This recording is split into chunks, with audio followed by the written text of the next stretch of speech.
ہیکل سلیمانی در حقیقت ایک مسجد یا عبادت گاہ تھی جو حضرت سلیمان علیہ السلام نے اللہ کے حکم سے جنات سے تعمیر کروائی تھی تاکہ لوگ اس کی طرف منہ کر کے یا اس کے اندر عبادت کریں۔ ہیکل سلیمانی کی تعمیر سے پہلے یہودیوں کے ہاں کسی بھی باقاعدہ ہیکل کا نہ کوئی وجود اور نہ کوئی اس کا تصور تھا۔ اس قوم کی بدوؤں والی خانہ بدوش زندگی تھی۔ ان کا ہیکل یا معبد ایک خیمہ تھا۔ اس خیمے میں تابوت سکینہ رکھا ہوتا تھا جس کی جانب یہ رخ کر کے عبادت کیا کرتے تھے۔ روایات کے مطابق یہ تابوت جس لکڑی سے اسے شمشاد کہتے ہیں، جسے جنت سے حضرت آدم علیہ السلام کے پاس بھیجا گیا تھا، یہ تابوت نسل در نسل انبیاء علیہ السلام سے ہوتا ہوا حضرت موسیٰ علیہ السلام تک پہنچا تھا۔ اس مقدس صندوق میں حضرت موسیٰ علیہ السلام کا عصا، من و سلوہ اور دیگر انبیاء کی یادگاریں تھیں۔ یہودی اس تابوت کی برکت سے ہر مصیبت پریشانی کا حل کر لیا کرتے تھے۔ مختلف اقوام کے ساتھ جنگوں کے دوران اس صندوق کو لشکر کے آگے رکھا کرتے، اس کی برکت سے دشمن پر فتح پایا کرتے تھے۔ جب حضرت داؤد علیہ السلام کو بادشاہت عطا ہوئی تو آپ نے اپنے لیے ایک باقاعدہ محل تعمیر کروایا۔ ایک دن ان کے ذہن میں خیال آیا کہ میں خود تو محل میں رہتا ہوں جبکہ میری قوم کا معبد آج بھی خیمے میں رکھا ہوا ہے۔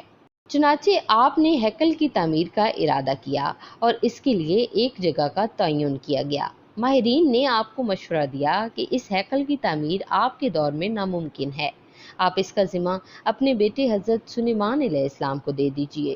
چنانچہ حضرت سلیمان علیہ السلام نے اپنے دور حکومت کے چوتھے سال میں اس کی تعمیر کا باقاعدہ آغاز کیا۔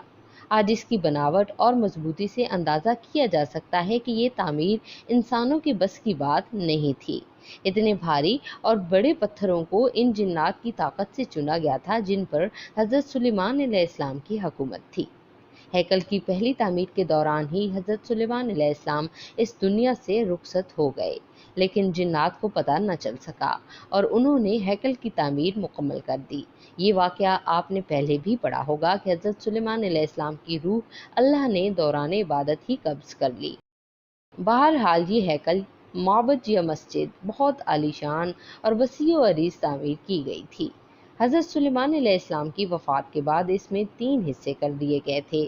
بیرونی حصے میں عام لوگ عبادت کیا کرتے تھے، اس سے اگلے حصے میں علماء جو کہ انبیاء کی اولاد میں سے ہوتے، اس کی عبادت کی جگہ تھی۔ اس سے اگلے حصے میں جسے انتہائی مقدس سمجھا جاتا تھا، اس میں تابوت سکینہ رکھا گیا تھا۔ اس حصے میں کسی کو بھی داخل ہونے کی اجازت نہ تھی سوائے سب سے بڑے عالم پیش امام کے۔ وقت گزرتا رہا، اس دوران بنی اسرائیل میں پیغمبر مبعوث ہوتے رہے، یہ قوم بد سے بدتر ہوتی رہی، یہ کسی بھی طرح اپنے گناہوں سے توبہ طائب ہونے یا ان کو ترک کرنے کے لیے تیار نہیں تھے۔ یہ ایک جانب عبادتیں کیا کرتے، دوسری جانب اللہ کے احکام کی صریح خلاف ورزی کیا کرتے تھے۔ ان کی اس دوغلی روش سے اللہ پاک ناراض ہو گیا۔ ان کے پاس ایک بہت بڑی تعداد میں انبیاء بھی بھیجے گئے، لیکن یہ قوم سدھرنے کو تیار ہی نہ تھی، حتیٰ کہ ان کی شکلیں تبدیل کر کے بندر اور سور تک بنا دی گئیں، لیکن یہ گناہوں سے باز نہ آئے۔ تب اللہ نے ان پر لعنت کر دی۔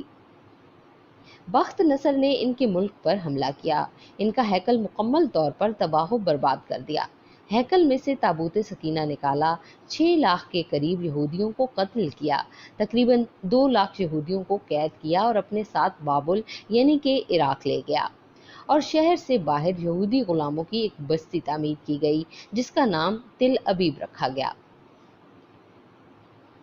80 سال تک ہیکل صفحہ ہستی سے مٹا رہا۔ دوسری طرف بخت نصر نے تابوت سکینہ کی شدید بے حرمتی کی اور اسے کہیں پھینک دیا۔ کہا جاتا ہے کہ اس حرکت کا عذاب اسے اور اس کے ملک کو اس طرح ملا کہ ایران کے بادشاہ سائرس نے بابل پر حملہ کر دیا اور بابل کے ولی عہد کو شکست فاش دے کر بابلی سلطنت کا مکمل خاتمہ کر دیا۔ سائرس ایک نرم دل اور انصاف پسند حکمران تھا۔ اس نے تل ابیب کے تمام قیدیوں کو آزاد کر کے ان کو واپس یروشلم جانے کی اجازت دے دی اور ساتھ میں ان کو ہیکل کے نئے سرے سے تعمیر کی بھی اجازت دے دی، ساتھ میں ان کی تعمیر کے لیے ہر طرح کی مدد فراہم کرنے کا وعدہ بھی کر لیا۔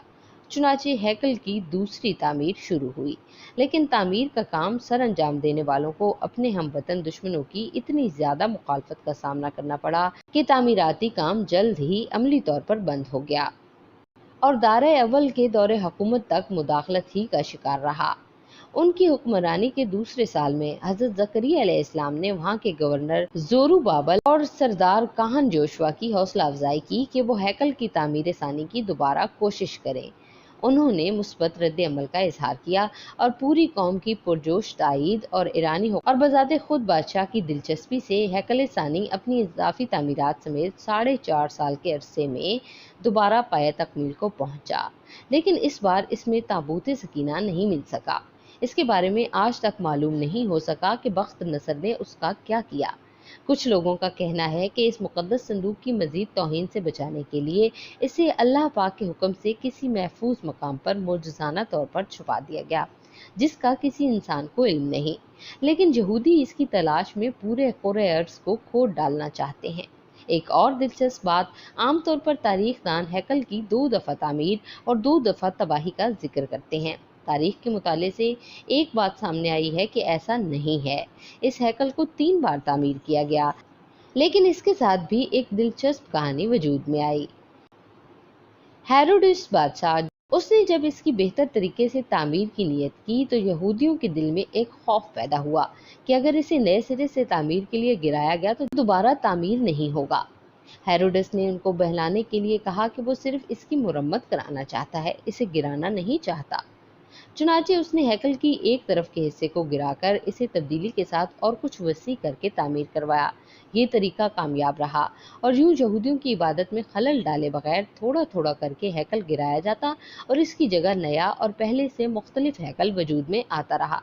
ये काम 18 माह में मुकम्मल हुआ और जून तीसरी बार हेरोडस के जरिए एक नया हैकल वजूद में आ गया। कुछ अरसे बाद हजरत ईसा अलैहिस्सलाम का ज़हूर हुआ। अल्लाह के इस रसूल पर एक बार फिर यहूदियों ने हस्बे मामूल मजालिम के पहाड़ तोड़ने शुरू कर दिए। दरअसल वो अपने मसीहा के मुंतजिर थे, जो दोबारा आकर उनको पहले जैसी शान और शौकत अता करता। हजरत ईसा अलैहिस्सलाम के मसलूब होने का वाक़या पेश आया। आपके मसलूब होने के 80 साल बाद एक बार फिर यहूदियों पर अल्लाह का अजाब नाजिल हुआ। इस बार इस अजाब का नाम टाइटस था। ये रूमी जर्नैल बाबुल के बादशाह बख्त नसर से भी ज्यादा जालिम साबित हुआ। इसने एक दिन में लाखों यहूदियों को तहत-ए-तख्त कर दिया। इसने हेरोडस के बनाए हुए अजीम और शान हैकल की ईंट से ईंट बजा दी और यहूदियों को हमेशा के लिए यरूशलेम से निकाल बाहर किया। यहूदी पूरी दुनिया में बिखर कर और रुस्वा होकर रह गए। कमोबेश 1800-1900 साल तक भटकने के बाद बरतानिया ने जब फ़लस्तीन पर कब्जा किया तो साथ ही एक नाजायज़ बच्चे इसराइल को फ़लस्तीन में जन्म दे दिया और यूं सदियों से धक्के खाने वाली कौम को एक बार फिर इस मुल्क इसराइल में इकट्ठे होने और रहने की इजाज़त मिल गई। लेकिन ये कौम अपनी हज़ारों साल पुरानी गंदी फितरत से बाज ना आई। ये बरतानिया के जन्म दिए हुए इसराइल तक महदूद न रहे, एक बार फिर हमसाया ममालिक के लिए अपनी फितरत से मजबूर होकर मुसीबत बनने लगे। 5 जून 1968 को इसने शाम की गोलान की पहाड़ी पर कब्जा कर लिया और उर्दन के मगरबी किनारे पर काबिज हो गए। इसी साल मिस्र के इलाके पर भी कंट्रोल कर लिया। आज इस कौम की शरारतें और फुर्तियां देखकर अंदाज़ा होता है कि ये आज से 2-3 हज़ार साल पहले भी किस कदर साजिशी रहे होंगे, जिसकी वजह से अल्लाह ने इन पर लानत कर दी थी। मुसलमान ममालिक की नासमझी और बुज़दिली की वजह से अब इसने पूरी दुनिया के मुस्लिम ममालिक में आग लगा कर रख दी है। अब इनका अगला मिशन जल्द अज जल्द इसी हैकल की तामीर है और इस हैकल में तख्त दाऊद और ताबूत सकीना को दोबारा रखना है, ताकि एक बार फिर ये अपने मसीहा के आने पर पूरी दुनिया पर अपनी हुकूमत कायम कर सकें। वो ये काम इंतहाई तेज़ रफ्तारी से कर रहे हैं। इस हैकल की तामीर के नतीजे में ये पूरी दुनिया जंग की आग में लिपट जाएगी। अमेरिका के सदर डोनाल्ड ट्रंप का इसराइल के दारुल-खिलाफा की तब्दीली का ऐलान भी इसी सिलसिले की एक कड़ी है, लेकिन मुसलमान अक़वाम को कोई परवाह नहीं। अल्लाह हम मुसलमानों में इत्तेहाद कायम करे और हमेशा अपने हिफ्ज़ व अमान में रखे।